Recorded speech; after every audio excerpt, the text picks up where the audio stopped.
हम लोगों का सवाल है 37,000 का 10% कितना होगा। तो चलिए इस सवाल को हल करते हैं और देखते हैं कि 37,000 का 10% कितना होता है। तो देखिए यहाँ पर पहले 37,000 है ना, तो इसको इसी तरह से हम यहाँ पर लिख लेंगे।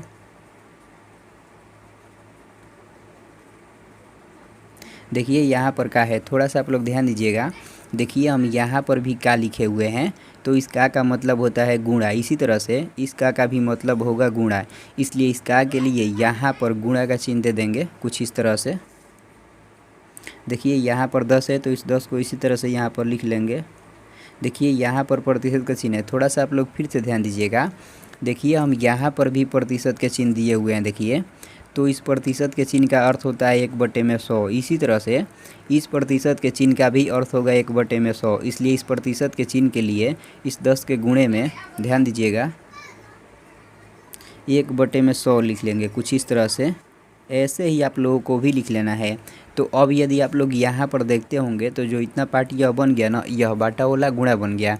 तो अब हम इसको कटा देंगे। तो देखिए इस जीरो से इस जीरो को कटाएंगे और इस जीरो से इस जीरो को कटाएंगे। तो देखिए यहाँ पर 37 बच गया, तो इसको इसी तरह से यहाँ पर लिख लेंगे। यहाँ पर गुणा का चिन्ह है, तो यहाँ पर भी गुणा का चिन्ह दे देंगे। देखिए 1 गुणे 1 तो कितना होगा, 1 होगा ना, तो यहाँ पर 1 लिख लेंगे।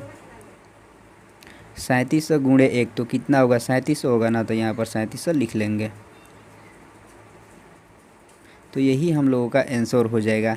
तो इस तरह से आप लोग भी इस तरह के प्रतिशत वाले सवाल को बहुत ही आसानी से हल कर सकते हैं।